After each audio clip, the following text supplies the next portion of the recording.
여러분 안녕하십니까? 신성일 목사의 간단한 설명과 함께 성경 읽기, 오늘 창세기 25장 말씀부터 시작하겠습니다. 이제 창세기 25장을 제가 읽겠습니다. 아브라함이 후처를 맞이하였으니 그의 이름은 그두라라. 그가 시므란과 욕산과 무단과 미디안과 이스박과 수아를 낳고, 욕산은 스바와 드단을 낳았으며 드단의 자손은 아수르 족속과 루두시 족속과 루미 족속이며, 미디안의 아들은 에바와 에벨과 하녹과 아비다와 엘다아이니 다 그두라의 자손이었더라. 아브라함이 이삭에게 자기의 모든 소유를 주었고 자기 서자들에게도 재산을 주어 자기 생전에 그들로 하여금 자기 아들 이삭을 떠나 동방 곧 동쪽 땅으로 가게 하였더라. 아브라함의 향년이 175세라. 그의 나이가 높고 늙어서 기운이 다하여 죽어 자기 열조에게로 돌아가매, 그의 아들들인 이삭과 이스마엘이 그를 마므레 앞 헷족속 소할의 아들 에브론의 밭에 있는 막벨라 굴에 장사하였으니, 이것은 아브라함이 헷족속에게서 산 밭이라. 아브라함과 그의 아내 사라가 거기 장사되니라. 아브라함이 죽은 후에 하나님이 그의 아들 이삭에게 복을 주셨고, 이삭은 브엘라 헤로이 근처에 거주하였더라. 사라의 여종 애굽인 하갈이 아브라함에게 낳은 아들 이스마엘의 족보는 이러하고, 이스마엘의 아들들의 이름은 그 이름과 그 세대대로 이와 같으니라.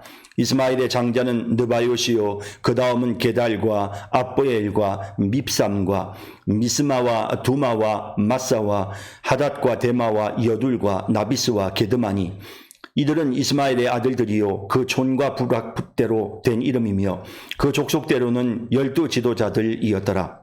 이스마엘은 향년이 137세에 기운이 다하여 죽어 자기 백성에게로 돌아갔고, 그 자손들은 하윌라에서부터 아수르로 통하는 애굽 앞술까지 이르러 그 모든 형제 맞은편에 거주하였더라. 아브라함의 아들 이삭의 족보는 이러하니라. 아브라함이 이삭을 낳았고, 이삭은 40세에 리브가를 맞이하여 아내를 삼았으니, 리브가는 밧단 아람의 아람 족속 중 부두엘의 딸이요 아람 족속 중 라반의 누이였더라. 이삭이 그의 아내가 임신하지 못하므로 그를 위하여 여호와께 간구하매, 여호와께서 그의 간구를 들으셨으므로 그의 아내 리브가가 임신하였더니, 그 아들들이 그의 태 속에서 서로 싸우는지라. 그가 이르되 이럴 경우에는 내가 어찌할꼬 하고 가서 여호와께 묻자온대, 여호와께서 그에게 이르시되 두 국민이 내 태중에 있구나. 두 국민이 내 복중에서부터 나누이리라. 이 족속이 저 족속보다 강하겠고 큰 자가 어린 자를 섬기리라 하셨더라. 그 해산 기한이 찬즉 태에 쌍둥이가 있었는데, 먼저 나온 자는 붉고 전신이 털옷 같아서 이름을 에서라 하였고, 후에 나온 아우는 손으로 에서의 발꿈치를 잡았으므로 그 이름을 야곱이라 하였으며, 리브가가 그들을 낳을 때에 이삭이 60세였더라. 그 아이들이 장성함에 에서는 익숙한 사냥꾼이었으므로 들사람이 되고, 야곱은 조용한 사람이었으므로 장막에 거주하니, 이삭은 에서가 사냥한 고기를 좋아하므로 그를 사랑하고, 리브가는 야곱을 사랑하였더라.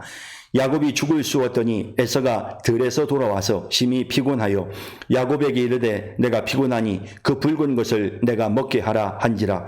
그러므로 에서의 별명은 에돔이더라. 야곱이 이르되 형의 장자의 명분을 오늘 내게 팔라. 에서가 이르되 내가 죽게 되었으니 이 장자의 명분이 내게 무엇이 유익하리요. 야곱이 이르되 오늘 내게 맹세하라. 에서가 맹세하고 장자의 명분을 야곱에게 판지라. 야곱이 떡과 팥죽을 에서에게 주매, 에서가 먹으며 마시고 일어나 갔으니 에서가 장자의 명분을 가볍게 여김이었더라. 아멘. 네, 25장 이제 함께 살펴보겠습니다.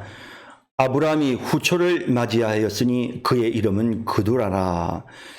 사라가 죽고 난 다음에 이제 아브라함이 후처로 그두라라고 하는 한 여인을 취하게 되어졌습니다. 그가 시므란과 욕산과 무단과 미디안과 이스박과 수아를 낳고, 자, 이렇게 아브라함의 후손은 단순히 이삭을 통해서 이어지는 언약 백성도 있었지만, 아브라함의 후손은 또 이렇게 그 하가를 통해서 이스마엘이 나고, 그리고 또 이 그두라라고 하는 후처를 통해서 또 여기 시므란, 욕산, 무단, 미디안, 이스박, 수아라고 하는 이렇게 6명의 자녀들이 다 태어나게 되어졌던 것이죠. 자, 이렇게 하나님께서 아브라함에게 생육하고 번성할 것이고 그 후손이 하늘의 별과 같고 바다의 모래와 같이 많으리라 했던 것처럼 아브라함은 이렇게 여러 민족의 조상이 되고 있는 이런 모습을 보게 됩니다. 그러나 아브라함에게서 났다고 해서 모두가 다 아브라함의 진정한 후손이라고 할 수는 없습니다. 하나님께로부터 약속받은, 그 약속을 받은 후손은 바로 이삭이죠. 그래서 아브라함의 아들 이삭만이 진정한 아브라함의 후손으로서의 약속을 누리게 되는 것입니다. 자, 계속 보시죠. 욕사는 스바와 드단을 낳았으며 드단의 자손은 아수르 족속과 르두시 족속과 르우미 족속이며 미디안의 아들은 에바와 에벨과 한옥과 아비다와 엘다이아이니 다 그두라의 자손이었더라. 아브라함이 이삭에게 자기의 모든 소유를 주었고 자기 서자들에게도 재산을 주어 자기 생전에 그들로 하여금 자기 아들 이삭을 떠나 동방 곧 동쪽 땅으로 가게 하였더라.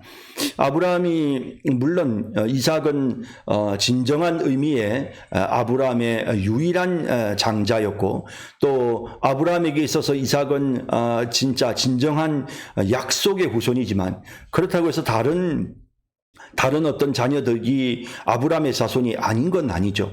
그렇기 때문에 아브라함이 다른 자녀들에게도 자신의 소유를 남겨주고 또 그럼으로써 그들이 살 수 있게끔 하는 이런 아브라함의 모습을 우리가 보게 됩니다. 자기 서자들에게도 재산을 주어 자기 생전에 그들로 하여금 자기 아들 이삭을 떠나게 했다라고 하는 부분도 주목할 부분이겠죠. 그래서 이 언약 백성으로부터 그렇지 않은 백성들을 구분하는, 그래서 끊임없이 분리가 일어나죠. 그래서 이미 우리가 앞에서 보았던 것처럼 이제 롯과도 분리가 되었고 그리고 또 이스마엘과도 분리가 되었습니다. 그리고 지금 이제 다른 아들들과도 이삭이 분리가 되고 있는, 나중에 이제 이삭이 낳은 아들 에서과 야곱도 서로 분리가 되죠. 이제 이러한 관계를 통해서 하나님께서 언약 백성을 이렇게 계속해서 보존하시고 섞이지 않게 하시는 이런 과정들을 우리가 보게 됩니다. 아브라함의 향년이 175세라 그의 나이가 높고 늙어서 기운이 다하여 죽어 자기 열조에게로 돌아가매, 예, 아브라함이 이제 드디어 이 땅에서의 삶을 끝냅니다. 175세에 이제 자신의 일생을 끝내게 되었습니다. 그가 75세에 하나님의 부름을 받았고 100년 동안 그는 하나님을 섬기다가 때가 되매 하나님께 부름을 받은 것입니다. 그의 아들들인 이삭과 이스마엘이 그를 마므레 앞 해족속 소할의 아들 에브론의 밭에 있는 막벨라 굴에 장사하였으니, 예, 지난번 에브론에게서 땅을 샀죠. 그래서 그 땅 샀던 이 에브론의 밭 막벨라 굴에 사라가 이미 장사가 되었고 또 아브라함도 역시 마찬가지로 죽어서 이곳에 장사되었습니다. 이것은 아브라함이 해족속에게서 산 밭이라 아브라함과 그의 아내 사라가 거기 장사되니라. 아브라함이 죽은 후에 하나님이 그의 아들 이삭에게 복을 주셨고 이삭은 브엘라 헤로이 근처에 거주하였더라. 사라의 여종 애굽인 하갈이 아브라함에게서 낳은 아들 이스마엘의 족보는 이러하고 이스마엘의 아들들의 이름은 그 이름과 그 세대대로 이와 같으니라. 이스마엘의 장자는 느바요시요 그 다음은 게달과 압부엘과 밉삼과 미스마와 두마와 마사와 하닷과 데마와 여둘과 나비스와 게드마니, 이들은 이스마엘의 아들들이요 그 촌과 부락대로 된 이름이며 그 족속대로는 12 지도자들이었더라. 자, 이렇게 해서 이제 이스마엘의 후손들이 점점 번성해 나가는 이런 모습을 보게 됩니다. 이스마엘은 향년이 137세에 기운이 다하여 죽어 자기 백성에게로 돌아갔고 그 자손들은 하윌라에서부터 아수르로 통하는 애굽 앞 수울까지 이르러 그 모든 형제의 맞은편에 거주하였더라. 자, 이제 이 이스마엘이 후손들이 어떻게 되어지고 또 어느 지역에 거주하게 되어졌는지 이런 내용들을 과정들을 우리가 분명히 보게 되는 것입니다. 아브라함의 아들 이삭의 족보는 이러하니라. 아브라함이 이삭을 낳았고 이삭은 40세 리브가를 맞이하여 아내를 삼았으니 리브가는 밧단 아람의 아람 족속 중 부두엘의 딸이요. 그렇죠? 네, 부두엘은 아브라함에게는 조카죠. 예, 그래서 이 부두엘의 딸이요. 아람 족속 중 라반의 누이였더라.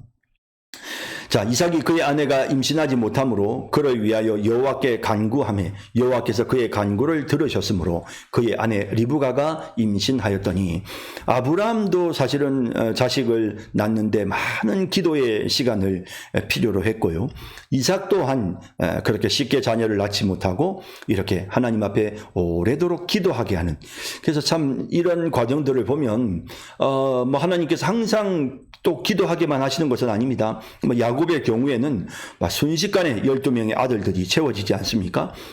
그런데 어쨌든 하나님께서 이렇게 이 아브라함도 그렇고 이삭도 그렇고 태의 문을 여시고 자녀를 낳는 것에 있어서는 그렇게 바로바로 하나님께서 주시지 않았다. 충분하게 하나님 앞에 기도하게 하시는 이런 과정들을 우리가 보게 됩니다. 그 아들들이 그의 태 속에서 서로 싸우는지라. 자, 이제 뭐 아기가 있었는데 그의 아들들이 태 속에서 싸운다. 뭐 에서와 야곱이 리브가의 태에 임신하였을 때부터 이제 서로 싸우는 것입니다. 그가 이르되 이럴 경우에는 내가 어찌할꼬 하고 가서 여호와께 묻자온대. 뭐 태 속에서 두 아이가 서로 싸우니까 뭐 당연히 뭐 이 뱃속에서 막 싸움이 느껴졌겠죠, 엄마가. 그러니까 이제 이 리브가가 여호와께 이 문제를 가지고 묻습니다. 여호와께서 이르시되 두 국민이 내 태중에 있구나. 두 민족이 내 복중에서부터 나누이리라. 이 족속이 저 족속보다 강하겠고 큰 자가 어린 자를 섬기리라 하셨더라. 참 이런 그 하나님의 어떤 그 섭리, 하나님께서 이렇게 자꾸 이제 하나님의 백성들에 있어서 야곱의 때까지는 하나님이 어떻게 하시냐면 자꾸 이렇게 분리하시는, 나누어 놓으시죠.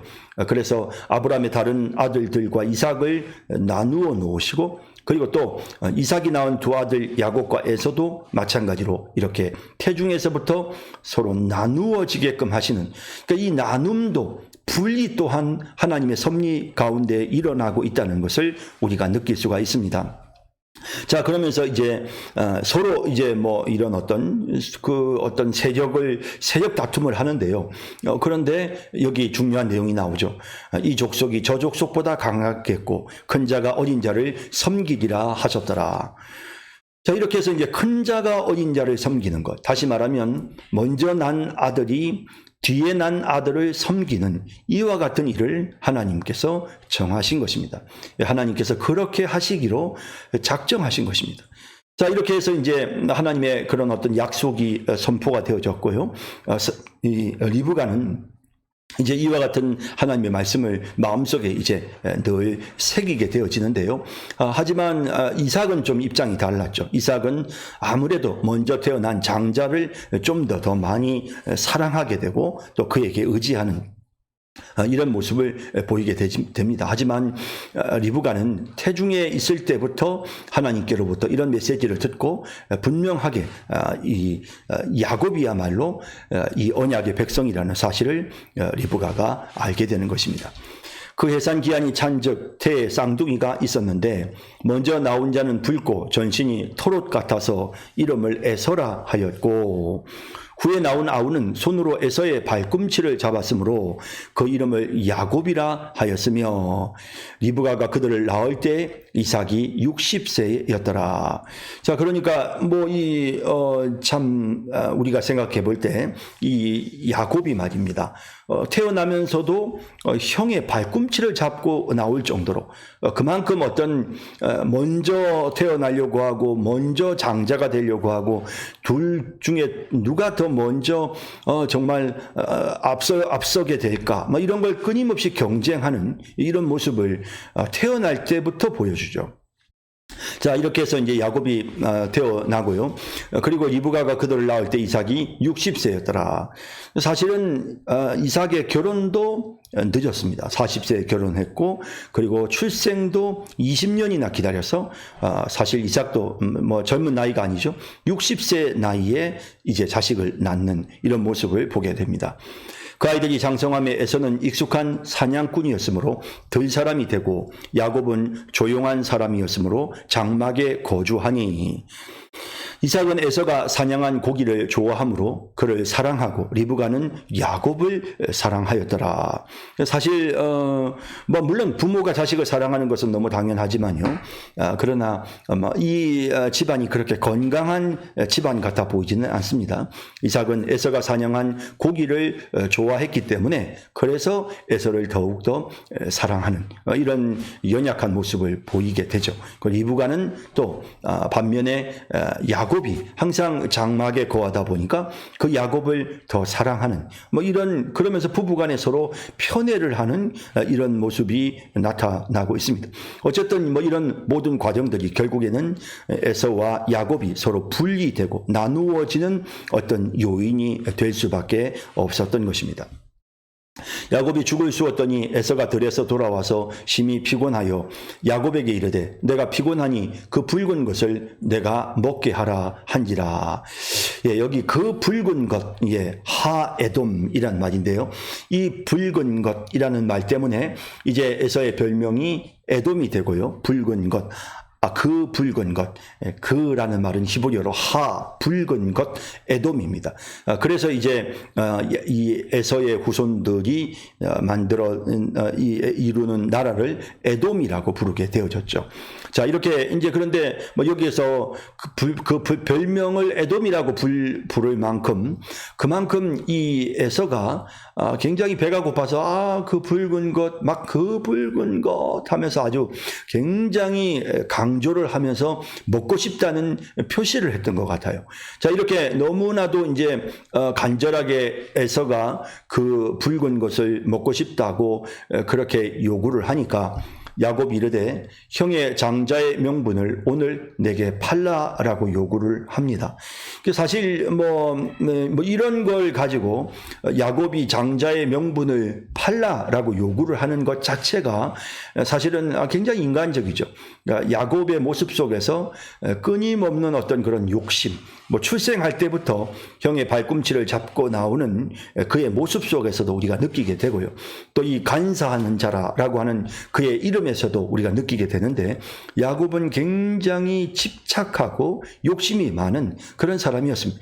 이미 형이 장자로 태어났음에도 불구하고 그 장자의 명분을 내게 달라고 요구를 합니다.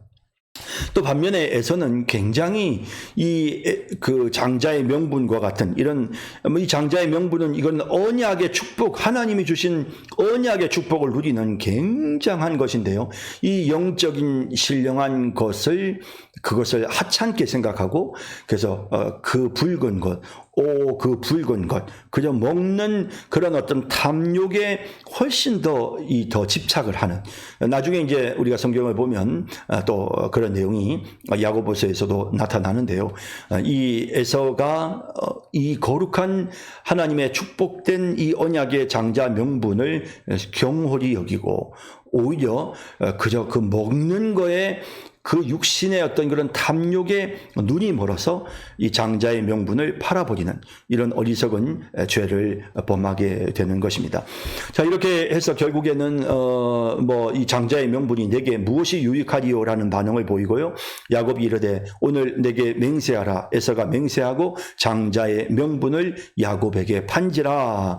야곱이 떡과 팥죽을 에서에게 주매 에서가 먹으며 마시고 일어나 갔으니 에서가 장자의 명분을 가볍게 여김이었더라.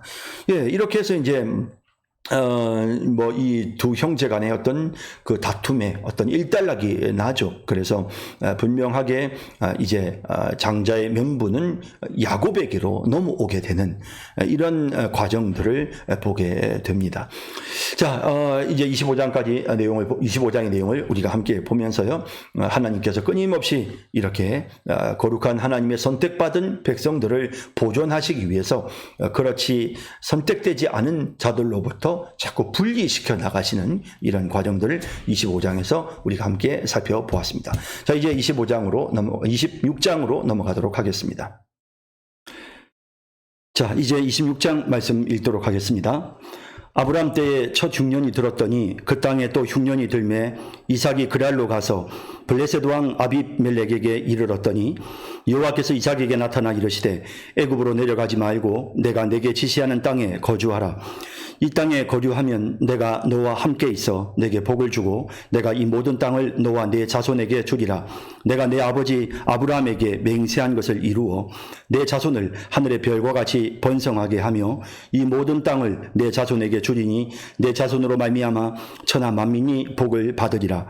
이는 아브라함이 내 말을 순종하고 내 명령과 내 계명과 내 율례와 내 법도를 지켰음이라 하시니라. 이삭이 그랄에 거주하였더니 그곳 사람들이 그의 아내에 대하여 물음에 그가 말하기를 그는 내 누이라 하였으니 리브가는 보기에 아리따움으로 그곳 백성이 리브가로 말미암아 자기를 죽일까 하여 그는 내 아내라 하기를 두려워함이었더라. 이삭이 거기 오래 거주하였더니 이삭이 그 아내 리브가를 껴안은 것을 블레셋 왕 아비멜렉이 창으로 내다본지라. 이에 아비멜렉이 이삭을 불러 이르되 그가 분명히 내 아내거늘 어찌 내 누이라 하였느냐. 이삭이 그에게 대답하되 내 생각에 그로 말미암아 내가 죽게 될까 두려워하였음이로다. 아비멜렉이 이르되 내가 어찌 우리에게 이렇게 행하였느냐. 백성 중 하나가 내 아내와 동침할 뻔하였도다. 내가 죄를 우리에게 입혔으리라. 아비멜렉이 이에 모든 백성에게 명하여 이르되 이 사람이나 그의 아내를 범하는 자는 죽이리라 하였더라. 이삭이 그 땅에서 농사하여 그 해에 100배나 얻었고 여호와께서 복을 주심으로 그 사람이 장대하고 왕성하여 마침내 거부가 되어 양과 소가 떼를 이루고 종이 심이 많으므로 블레셋 사람이 그를 시기하여 그 아버지 아브라함 때에 그 아버지의 종들이 판 모든 우물을 막고 흙으로 메웠더라. 아비멜렉이 이삭에게 이르되 내가 우리보다 크게 강성한즉 우리를 떠나라. 이삭이 그곳을 떠나 그랄 골짜기에 장막을 치고 거기 거류하며 그 아버지 아브라함 때 팠던 우물들을 다시 팠으니 이는 아브라함이 죽은 후에 블레셋 사람이 그 우물들을 메웠습니다. 이삭이 그 우물들의 이름을 그의 아버지가 부르던 이름으로 불렀더라.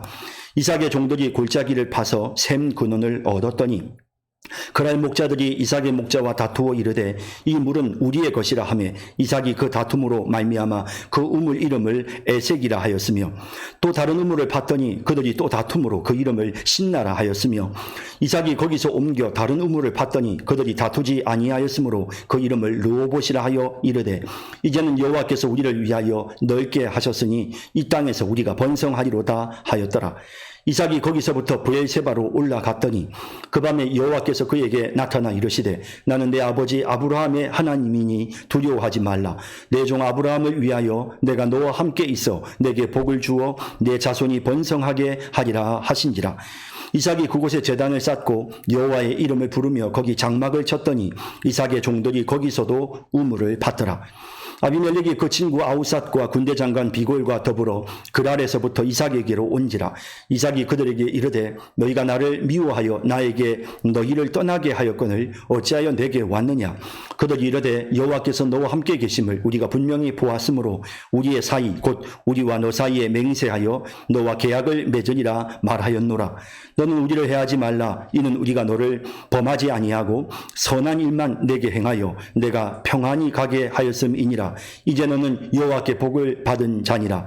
이삭이 그들을 위하여 잔치를 베풀매 그들이 먹고 마시고 아침에 일찍이 일어나 서로 맹세한 후에 이삭이 그들을 보내매 그들이 평안히 갔더라. 그날에 이삭의 종들이 자기들이 판 우물에 대하여 이삭에게 와서 알리어 이르되 우리가 물을 얻었나이다 하며 그가 그 이름을 세바라 한지라. 그러므로 그 성읍 이름이 오늘까지 브엘세바더라.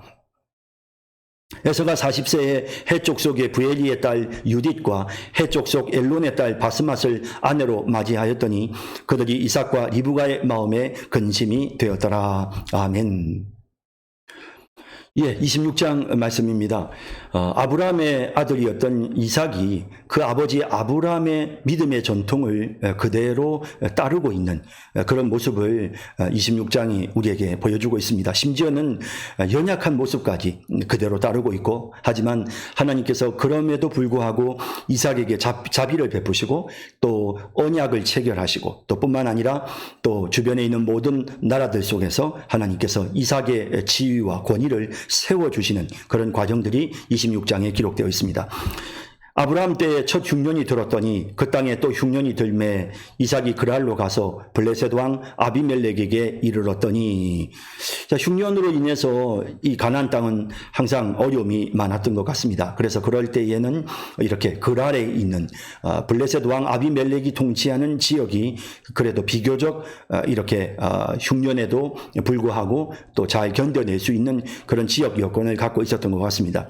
여호와께서 이삭에게 나타나 이르시되 애굽으로 내려가지 말고 내가 내게 지시하는 땅에 거주하라. 이 땅에 거류하면 내가 너와 함께 있어 내게 복을 주고 내가 이 모든 땅을 너와 내 자손에게 주리라. 내가 내 아버지 아브라함에게 맹세한 것을 이루어. 그래서 하나님께서 이삭에게 애굽으로 내려가지 말고 여기 이 땅에 계속해서 거하라라고 명령하고 있습니다. 그리고 이 땅에 계속 거할 때 내가 너의 아버지 아브라함과 약속한 것처럼 너에게 복을 줄 것이고 또 이 땅을 너와 내 자손에게 줄 것이다. 이렇게 말씀하고 있습니다. 내 자손을 하늘의 별과 같이 번성하게 하며 이 모든 땅을 내 자손에게 주리니 내 자손으로 말미암아 천하 만국이 죄송합니다. 예. 복을 받으리라 라고 하십니다. 자, 이렇게 해서 여기에 아브라함에게 하셨던 것과 동일한 그런 약속의 말씀을 하나님께서 주시는데요. 하늘의 별과 같이 번성하고 이 모든 땅을 너의 자손에게 줄 뿐만 아니라 너의 자손으로 말미암아 천하 만민이 복을 받게 될 것이다 라고 말씀하심으로써 여기에 메시아의 언약이 포함되어 있는 것입니다. 그래서 아브라함에게도 그리하셨던 것처럼 이삭에게서도 역시 마찬가지로 이 이삭의 후손에서 태어나게 될 메시아에 대한 믿음을 갖도록 하시는 것입니다. 이는 아브라함이 내 말을 순종하고 내 명령과 내 계명과 내 율례와 내 법도를 지켰음이라 하시니라. 그래서 그 아버지의 신앙의 축복을 그대로 아들이 이어받고 아버지에게 했던 그 언약의 복을 그대로 자식이 이어받는 이런 모습을 보게 되죠. 이삭이 그랄에 거주하였더니 그곳 사람들이 그의 아내에 대하여 물으매 그가 말하기를 그는 내 누이라 하였으니 리브가는 보기에 아리따움으로 그곳 백성이 리브가로 말미암아 자기를 죽일까 하여 그는 내 아내라 하기를 두려워함이었더라. 자, 이런 연약한 모습도 역시 그 아버지 아브라함의 모습과 동일합니다. 그저 본대로 그대로 하는 것 같고 또 이런 연약한 이 이삭의 모습, 그 이삭의 모습 속에서 정말 우리 인간은 완벽할 수 있는 존재가 아니라는 것을 느끼게 되고 또 인간의 믿음도 역시나 참 많이 연약하다는 것을 느끼는 부분이 있기도 합니다. 그럼에도 불구하고 하나님은 이삭에게 언약하셨고 약속을 지키십니다. 이삭이 거기 오래 거주하였더니 이삭이 그 안에 리브가를 껴안은 것을 블레셋 왕 아비멜렉이 창으로 내다본지라. 이에 아비멜렉이 이삭을 불러 이르되 그가 분명히 내 아내거늘 어찌 내 누이라 하였느냐. 이삭이 그에게 대답하되 내 생각에 그로 말미암아 내가 죽게 될까 두려워하였음이로라. 자, 이제 이런 두려움이 있다라는 이런 표현들을 이제 쓰고 있는데요. 어쨌든 이것이 아비멜렉의 눈에 띄게 되었고 또 그럼으로써 이제 확실하게 이삭과 또 리브가를 더욱더 분명하게 보호하는 그런 계기가 됐던 것 같습니다. 아비멜렉이 이르되 내가 어찌 우리에게 이렇게 행하였느냐. 백성 중 하나가 내 아내와 동침할 뻔하였도다. 내가 죄를 우리에게 입혔으리라. 아비멜렉이 이에 모든 백성에게 명하여 이르되 이 사람이나 그의 아내를 범하는 자는 죽이리라 하였더라.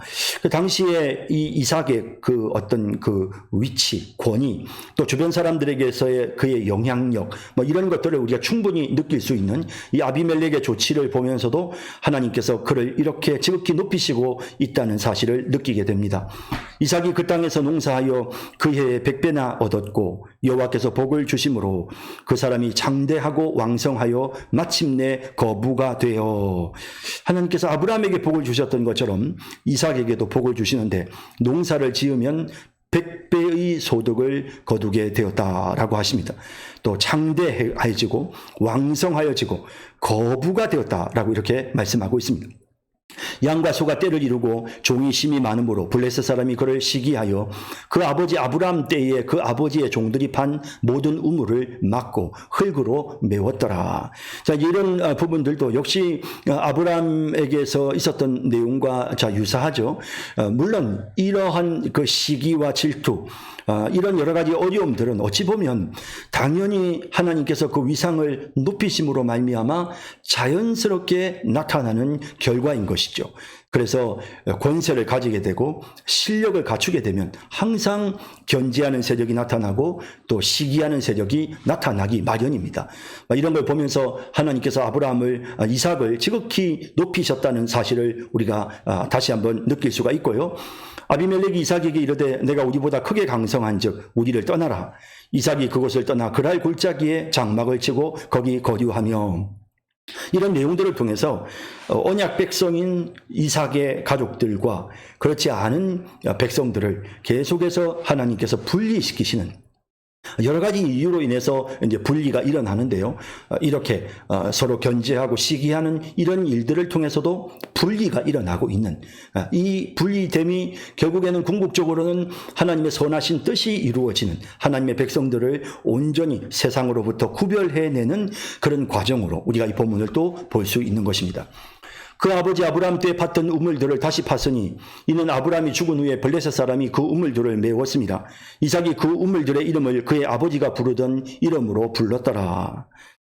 이삭의 종들이 골짜기를 파서 샘 근원을 얻었더니 그럴 목자들이 이삭의 목자와 다투어 이르되 이 물은 우리의 것이라 하매 이삭이 그 다툼으로 말미암아 그 우물 이름을 에색이라 하였으며, 이제 끊임없이 시기하고 또 질투하고 빼앗고 이런 일들이 반복이 되죠.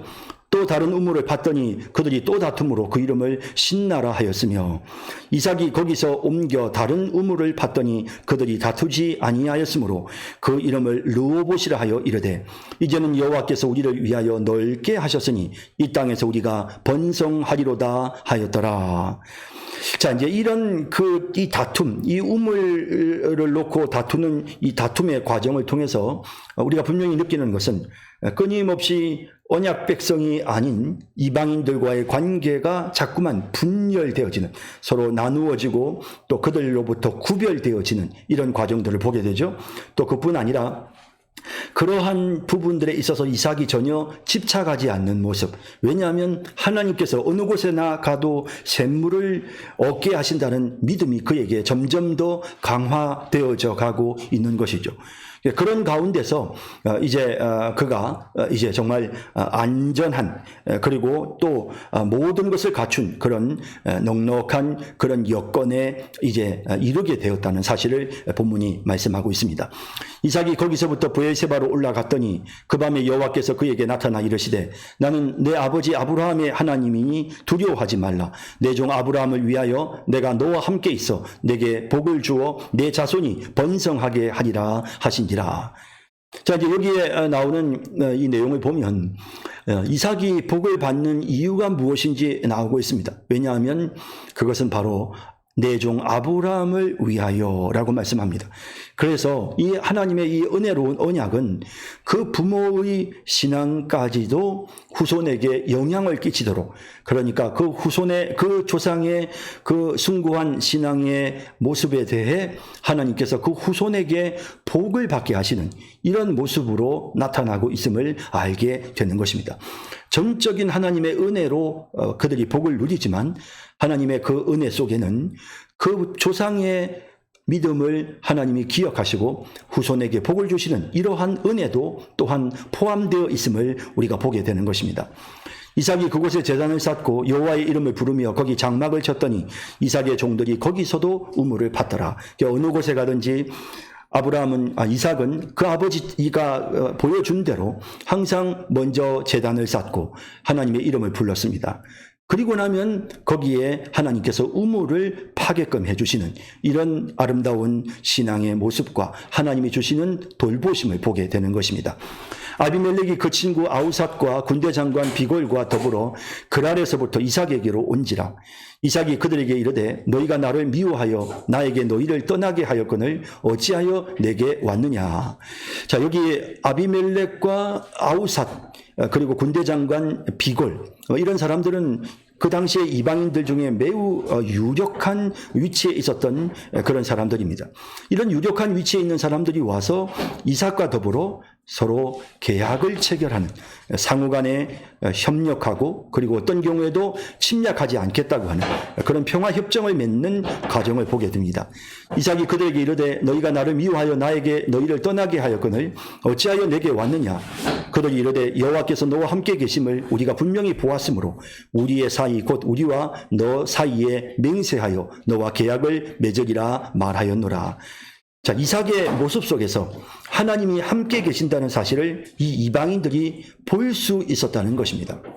그래서 이제 그 이방인들이 와서 하나님의 하나님 되심을, 하나님의 살아계심을 분명히 깨닫고 이삭과 더불어 계약을 체결할 수밖에 없는, 하나님이 그만큼 이삭의 지위를 이 땅에서 더욱더 견고히 하심을 보게 됩니다.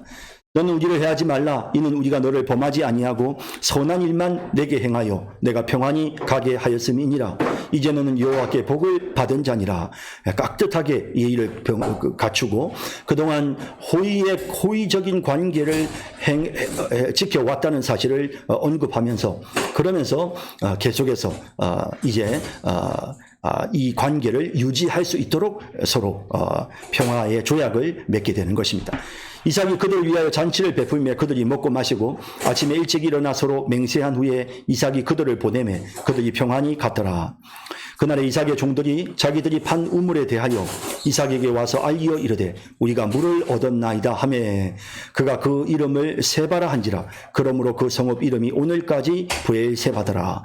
자, 이렇게 계속해서 하나님께서 샘물의 복을 주시고 지역에 있는 여러 나라들과의 관계를 하나님께서 이렇게 다 정돈시켜 주시고, 그러면서 하나님께서 이삭을 그곳에서 정착하여 나가게 하시는 이런 과정들을 우리가 보게 되는데, 하나님께서 아브라함과 이삭에게 약속하셨던 그 약속이 그대로 성취되고 있는 것입니다. 에서가 40세에 헷족속 브레일리의 딸 유딧과 헷족속 엘론의 딸 바스맛을 아내로 맞이하였더니 그들이 이삭과 리브가의 마음에 근심이 되었더라. 사실 이제 이 에서는 우리가 이미 살펴본 것처럼 야곱과 에서를 하나님께서 이렇게 분리시키시죠. 구별해 내시는 그런 과정들을 우리가 봤습니다. 하나님이 야곱을 선택하셨습니다. 그런 까닭에 에서의 행동을 보면 벌써 결혼 관계에서부터 가나안 여자들을 취하고 가까이 하는, 그렇지만 어떻습니까? 야곱을 비롯한, 그리고 지금 이 아브라함과 이삭으로부터 이어져 내려오는 이 집안의 전통에서는 가나안 족속들을 가까이 하지 않는 이런 모습을 보여주죠.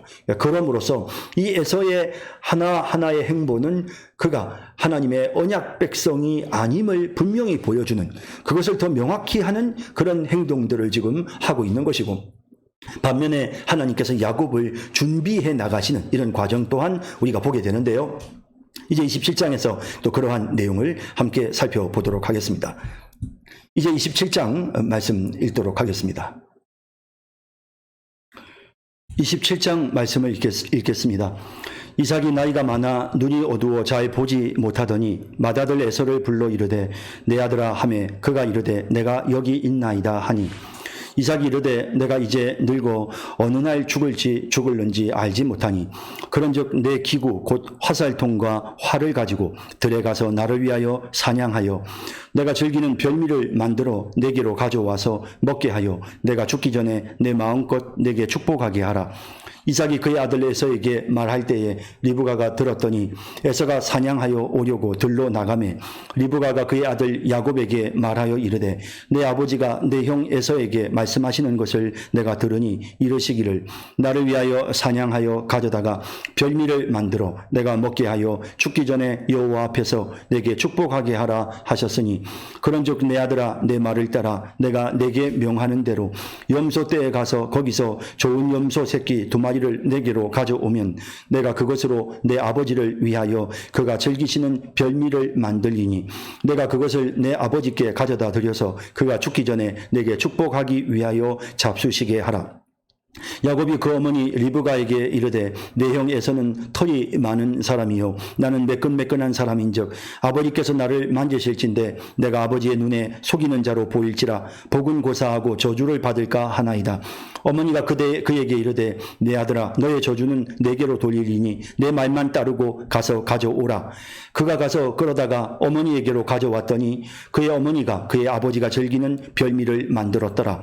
리브가가 집 안 자기에게 있는 그의 맏아들 에서의 좋은 의복을 가져다가 그의 작은 아들 야곱에게 입히고 또 염소 새끼의 가죽을 그의 손과 목에 매끈한 곳에 입히고 자기가 만든 별미와 떡을 자기 아들 야곱의 손에 주니 야곱이 아버지에게 나아가서 내 아버지여 하고 부르니 이르되 내가 여기 있노라. 내 아들아 내가 누구냐. 야곱이 아버지께 대답하되 나는 아버지의 맏아들 에서로소이다.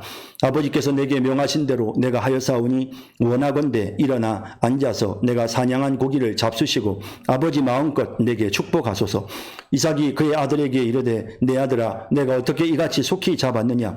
그가 이르되 아버지 하나님 여호와께서 나로 순조롭게 만나게 하셨음이니이다. 이삭이 야곱에게 이르되 내 아들아 가까이 오라. 내가 과연 내 아들 에서인지 아닌지 내가 너를 만져보려 하노라.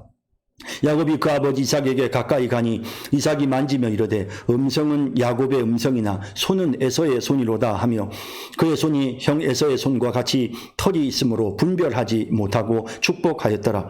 이삭이 이르되 내가 참 내 아들 에서냐. 그가 대답하되 그러하니이다.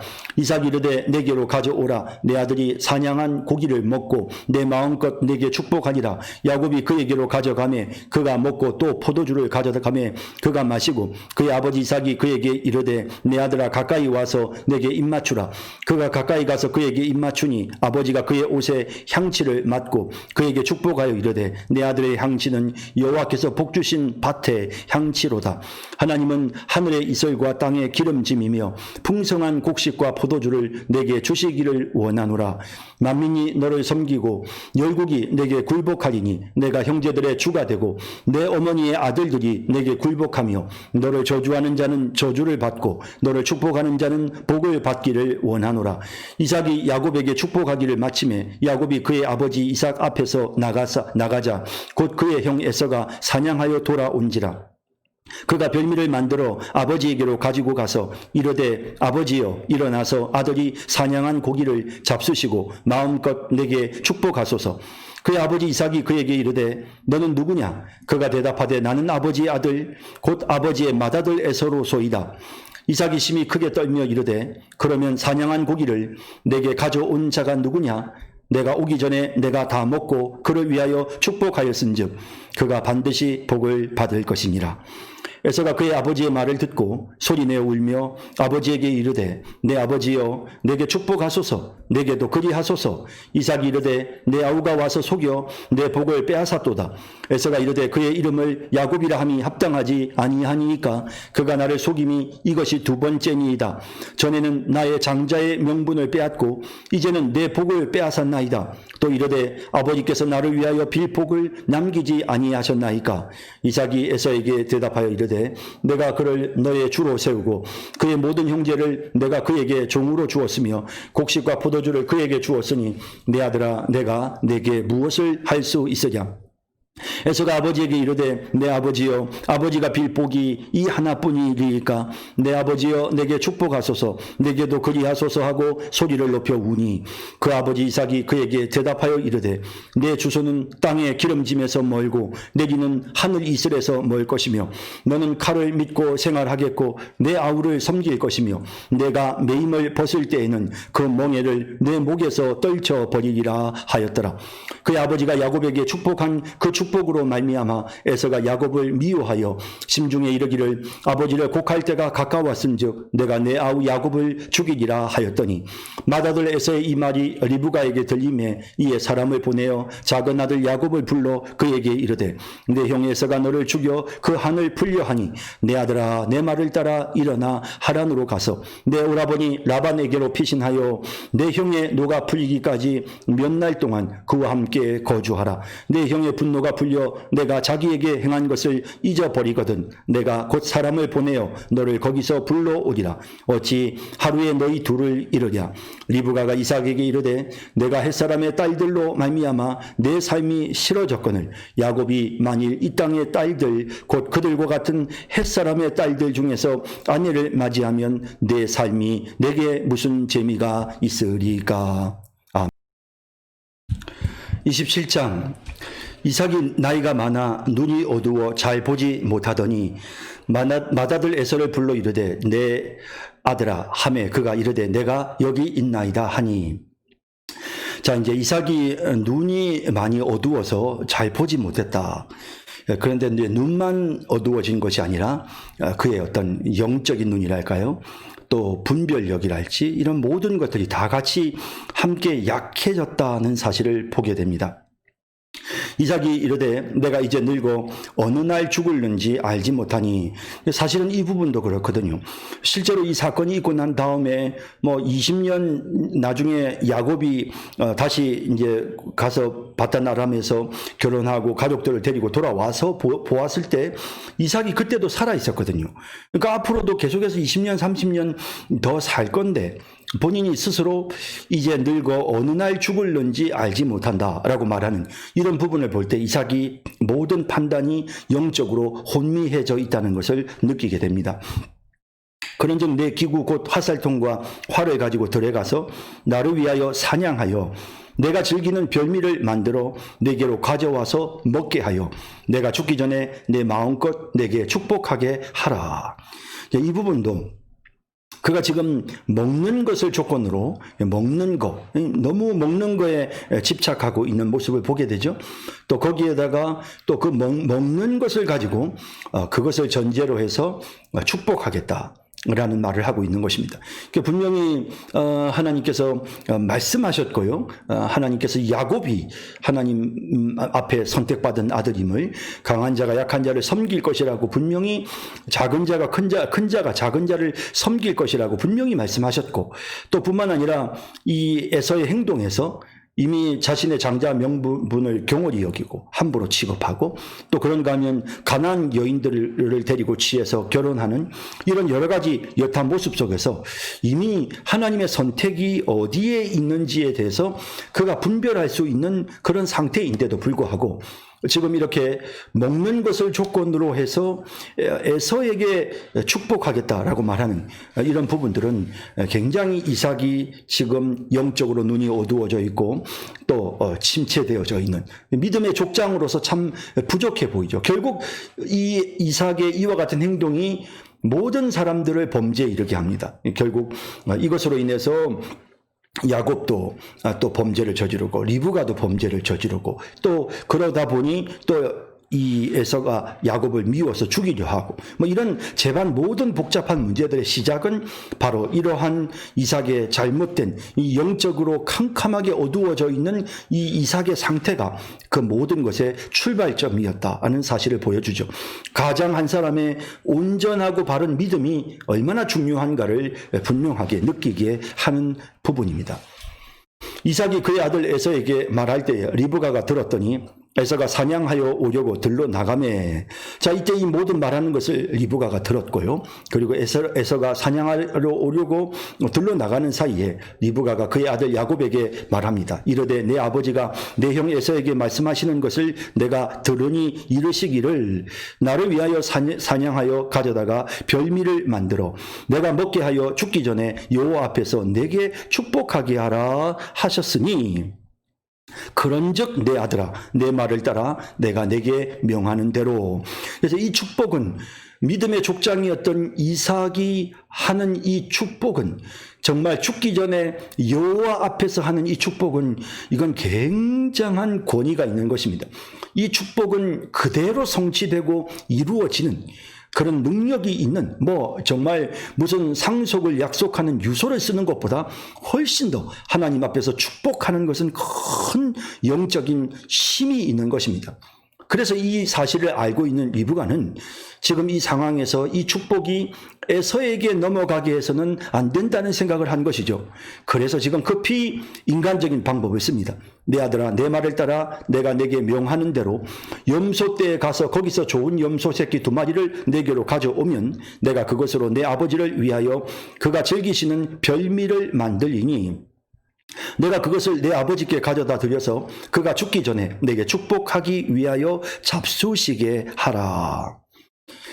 예, 그래서 이제 죽기 전에 이걸 먹고 너를 축복하게끔, 그죠? 그렇게 하라라고 말하는 것입니다. 이제 이것은 아버지를 속이는 것이죠. 야곱이 그 어머니 리브가에게 이르되 내 형 에서는 털이 많은 사람이요 나는 매끈매끈한 사람인즉 아버지께서 나를 만지실진데 내가 아버지의 눈에 속이는 자로 보일지라 복은 고사하고 저주를 받을까 하나이다. 이 말도 굉장히 현실적인 이야기인 것이죠. 야곱의 입장에서는 지금 얼마든지 추정 가능한 이야기를 하는 것입니다. 어머니가 그에게 이르되 내 아들아 너의 저주는 내게로 돌리리니 내 말만 따르고 가서 가져오라 라고 말합니다. 리브가의 어떤 행동에서 우리는 사실은 이삭의 축복 기도가 갖는 그런 어떤 영적인 그런 어떤 그 권위, 또 그 기도의 그 능력, 성취, 이런 것을 어머니가 너무나도 정확하게 알고 있었기 때문에 이 축복은 반드시 하나님께서 말씀하신 대로 차남인 야곱이 받아야 된다라는 것이죠. 그렇기 때문에 이 일을 지금 이렇게 무리해서 추진하는 것입니다. 자, 그러나 사실 우리가 이제 이런 대목에서도 그럼 꼭 굳이 이런 방법이 아니면 야곱이 장자의 축복을 못 받는가? 그건 아니죠. 만약 꼭 야곱이 장자의 축복을 받아야 한다면 하나님은 다른 방법으로도 역사하셨을 것입니다. 그러나 이 인간의 그 조급함이 이 리브가로 하여금 이렇게 이삭을 속이는 이런 죄를 짓게끔 하는 것이고요. 머뭇머뭇거리고 있는 야곱을 향해서 야 모든 책임은 내가 질게 라는 이런 말을 하고 있는 것입니다. 그가 가서 끌어다가 어머니에게로 가져왔더니 그의 어머니가 그의 아버지가 즐기는 별미를 만들었더라.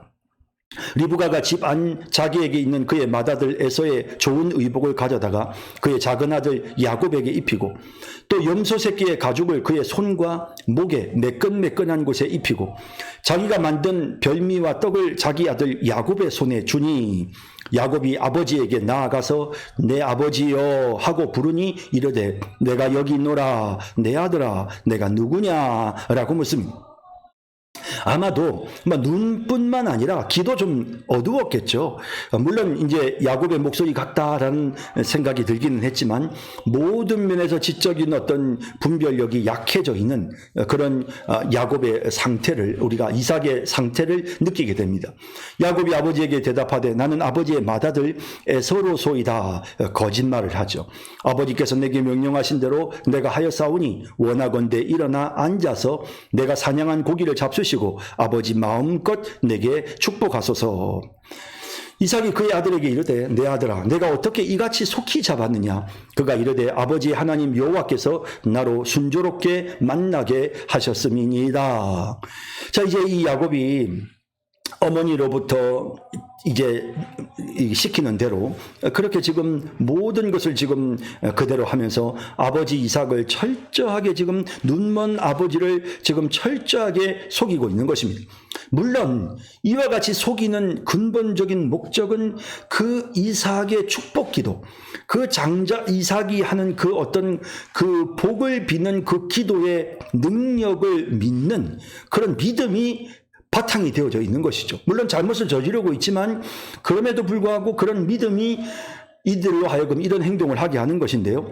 그러나 또 우리 한편으로 생각하면 그렇게 하나님 그 축복 기도의 능력이 정말 효력이 있다는 사실을 믿는 믿음이 그에게 있다면, 그리고 하나님께서 분명히 큰 자가 작은 자를 섬길 것이라고 하시는 약속을 믿는 믿음이 있었다고 한다면 하나님께서 그 복을 야곱에게 돌리실 것이다라는 믿음도 있었어야 하는데 그런 믿음은 없었던 것 같습니다. 그러다 보니까 지금 이렇게 공교롭게도 아버지를 속이는 이런 잘못된 죄를 범하게 되는 것이죠. 이삭이 야곱에게 이르되 내 아들아 가까이 오라. 내가 과연 내 아들 에서인지 아닌지 내가 너를 만져보려 하느라. 야곱이 그 아버지 이삭에게 가까이 가니 이삭이 만지며 이르되 음성은 야곱의 음성이나 손은 에서의 손이로다 하며 그의 손이 형 에서의 손과 같이 털이 있으므로 분별하지 못하고 축복하였더라. 그래서 에서의 손과 같이 털이 있었기 때문에 이삭이 도무지 분별을 하지를 못했던 것입니다. 이삭이 이르되 내가 참 내 아들 에서냐? 그가 대답하되 그러하니이다. 뭔가 의심스럽고 좀 미심쩍었던가 봐요. 그러니까 자꾸 재차 또 확인하고 있죠. 이삭이 이르되 내게로 가져오라. 내 아들이 사냥한 고기를 먹고 내 마음껏 내게 축복하리라. 야곱이 그에게로 가져가매 그가 먹고 또 포도주를 가져가매 그가 마시고 그의 아버지 이삭이 그에게 이르되 내 아들아 가까이 와서 내게 입맞추라. 그가 가까이 가서 그에게 입맞추니 아버지가 그의 옷에 향치를 맡고 그에게 축복하여 이르되 내 아들의 향치는 여호와께서 복 주신 밭의 향치로다. 참 이제 이 이삭이 말입니다. 이삭이 지금 축복을 합니다. 아들 야곱을 에서인 줄 알고 축복을 합니다. 그러니까 축복을 하는 이삭의 입장에서는 하나님의 뜻에 따라야 되는 거죠. 그죠? 이 복을 비는 자신이 그러한 족장으로서의 그런 믿음의 가정의 제사장으로서 그런 능력이 있다 하더라도 그 능력을 사용함에 있어서 하나님 아버지의 뜻을 따라야 하는데 그가 하나님 아버지의 뜻을 따르지 아니하므로 그러므로 그 자식도 역시 하나님 아버지의 뜻을 따르지 않고 지금 인간적인 방법을 사용하고 있는 것이죠.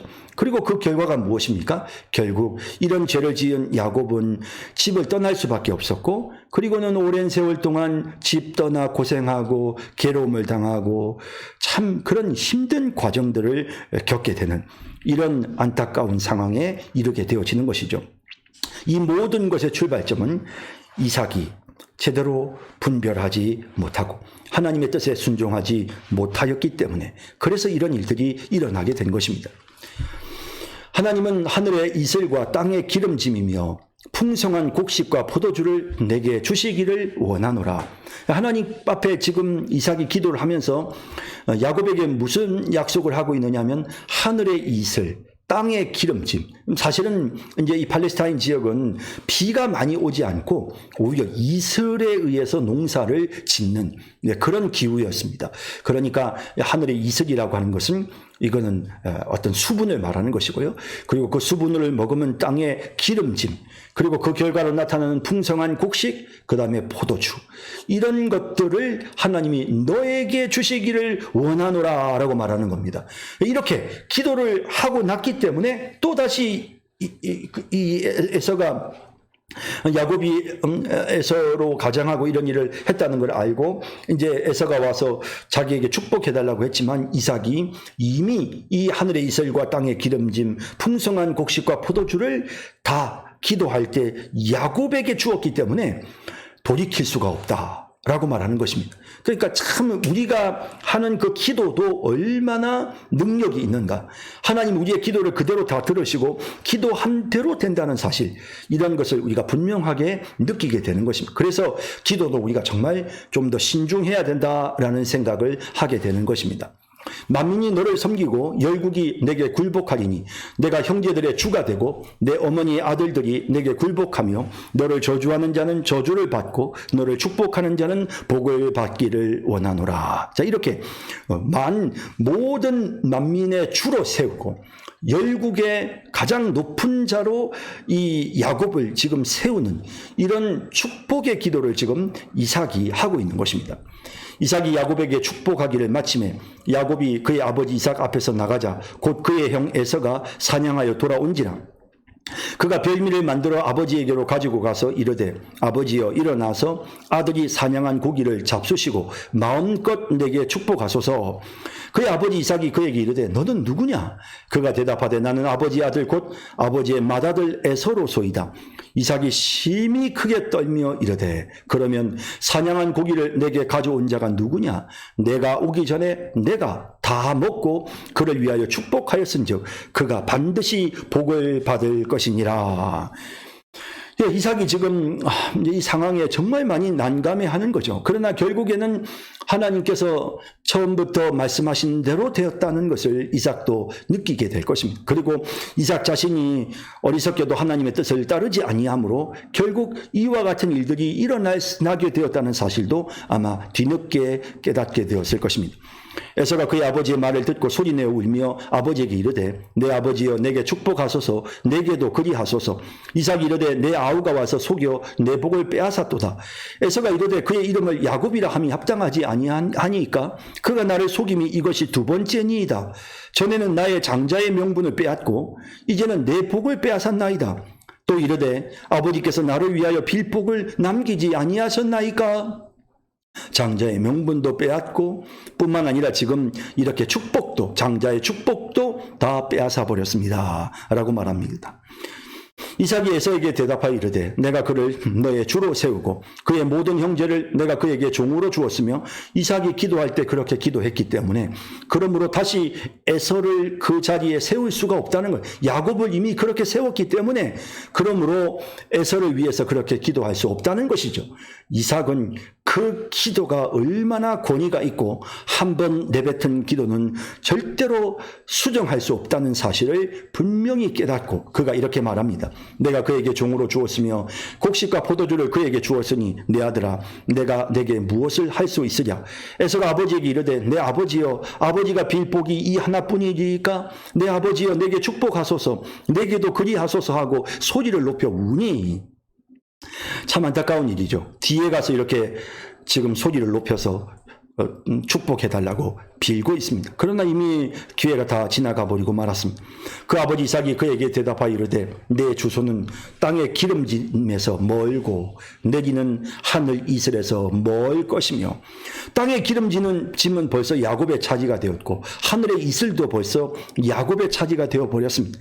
그러므로 에서는 그 땅의 기름짐과 하늘의 이슬에서부터 멀리 가서 살아야 되는 그런 것과는 전혀 상관없는 척박한 땅, 수분이 없는 메마르고 건조한 땅에서 살아야 하게 된 것이죠. 예, 그래서 이 에돔 족속들이 이제 머물러 살게 되는 그 지역, 그 지역이 정말 굉장히 아주 험한 그런 지역이죠. 그런 지역에서 이제 에서의 후손들이 이제 그 땅에 거하게 되어지는 것입니다. 세일산이라고 하는 아주 그런 그 척박한 곳에서 그들이 살게 되는 것이죠. 너는 칼을 믿고 생활하겠고 내 아우를 섬길 것이며 내가 매임을 벗을 때에는 그 멍에를 내 목에서 떨쳐버리리라 하였더라. 에돔 족속들은 굉장히 아주 호전적인 그런 모습을 보여주고 계속해서 이스라엘 백성들을 공격합니다. 그런데 여기 보면 결국 너는 칼을 믿고 생활하겠고 내 아우를 섬긴다. 그러니까 에돔은 결국 이스라엘에게 굴복하고 맙니다. 그래서 다윗 시대도 마찬가지였고 에돔 족속들이 결국 이스라엘의 이제 매임을 당하게 되고 그래서 꼼짝도 못하고 에돔이 속국이 되어서 식민지처럼 그렇게 되죠. 하지만 내가 매임을 벗을 때에는 그 멍에를 내 목에서 떨쳐버리리라. 근데 이제 저항하는, 그래서 사실 역사를 보면 이 에돔 족속들이 간간히 이스라엘로부터 독립하려 하고 또 저항하고 하는 그런 모습을 이제 간간히 보여주기도 합니다. 그래서 그런 의미, 그래서 비록 그렇게 계속해서 섬기는 자이긴 하지만 또 너희가 저항하는 그때에는 또 잠시 동안이지만 또 그 이스라엘로부터 조금은 자유를 누리게 되는 이런 상황도 있을 것이다 라고 말씀하는 거죠. 이 내용은 진짜 이삭이 지금 거의 장차 되어질 일에 대해서 지금 예언하고 있는 그런 내용, 앞으로 장차 이 에돔이라는 나라가 어떻게 될 것인지에 대한 그런 예언의 내용을 담고 있습니다. 그의 아버지가 야곱에게 축복한 그 축복으로 말미암아 에서가 야곱을 미워하여 심중에 이르기를 아버지를 곡할 때가 가까웠은즉 내가 내 아우 야곱을 죽이라 하였더니, 물론 이 죄를 하나님이 그러니까 야곱이 아버지를 속인 이 죄를 하나님께서 조장하신 것은 아닙니다. 그러나 하나님께서 이 죄를 이런 상황이 되어지는 부분에 대해서 하나님께서 개입하셔서 결국에는 이것을 통해서 야곱과 에서가 서로 나누어지게 하시는, 심리적으로도 나누어지게 하시고 지역적으로도 나누어지게 하심으로써 하나님께서 이 야곱의 후손을 구별해내시는 이런 과정인 것을 우리가 보게 됩니다. 맏아들 에서의 이 말이 리브가에게 들리매 이에 사람을 보내어 작은 아들 야곱을 불러 그에게 이르되 내 형 에서가 너를 죽여 그 한을 풀려 하니 내 아들아 내 말을 따라 일어나 하란으로 가서 내 오라버니 라반에게로 피신하여 내 형의 노가 풀리기까지 몇 날 동안 그와 함께 거주하라.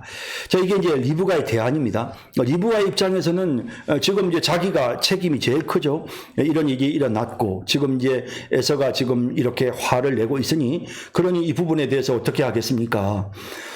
그래서 자기가 수습하려고 생각한 것이 뭐냐면 야곱을 잠깐 친정으로 도피시키는 것입니다. 근데 야곱을 친정으로 도피시킬 때 그때 리브가의 생각은 너의 형의 노가 풀리기까지 몇 날 동안 그와 함께 거주하라. 외삼촌 내 오빠, 그러니까 야곱에게는 외삼촌인 라반에게로 가서 피신하라 라고 이렇게 말을 하는데요. 실제로 이게 몇 날이 아니죠. 이게 20년이라는 세월이 되도록 그는 돌아올 수가 없었던 것입니다. 그만큼 야곱의 노여움이, 에서의 노여움이 컸다는 사실을 보여주고 결국 이 일로 인하여 리브가와 야곱은 이제 생이별을 해야 되는, 다시는 더 이상 이 땅에서는 얼굴을 대면하지 못하는, 결국 이 일 자체가 목적은 어떠하든지 간에 그것을 이루어 나가는 수단이 잘못된, 속이는, 거짓된 그런 것이었기 때문에 그로 인하여 비참한 결과가 지금 이 집안에 찾아오게 되는, 그래서 아들과 어머니가 서로 나누어지는 이런 안타까운 모습을 보게 됩니다. 내 형의 분노가 풀려 내가 자기에게 행한 것을 잊어버리거든 내가 곧 사람을 보내어 너를 거기서 불러오리라. 어찌 하루에 너희 둘을 이르랴. 이게 금방일 거라고 생각했는데 오산이었습니다. 리브가가 이삭에게 이르되 내가 햇사람의 딸들로 말미암아, 햇사람의 딸들이란 바로 에서가 결혼한 바로 가나안 여인들이죠. 이 사람들은 자기 며느리입니다. 이 며느리들로 말미암아 내 삶이 싫어졌거든. 마음이 너무너무 불편하다는 거죠. 야곱이 만일 이 땅의 딸들, 곧 그들과 같은 햇사람의 딸들 중에서 아내를 맞이하면 내 삶이 내게 무슨 재미가 있으리까. 자, 이제 이렇게 해서 이제 이삭이 외삼촌의 집으로 가게 되고 또 그렇게 외삼촌의 집으로 감으로써 가나안 여인을 취하지 않고 레아와 라헬을 취하게 되어지는, 그럼으로써 이제 이 집안이 하나님 앞에 거룩하게 이제 가나안 족속들과는 상관없이 구별되어지는 이런 과정을 우리가 보게 되는 것입니다. 자, 오늘 27장까지 여러분 수고하셨습니다. 자, 다음 시간 또 뵙겠습니다. 안녕히 계십시오.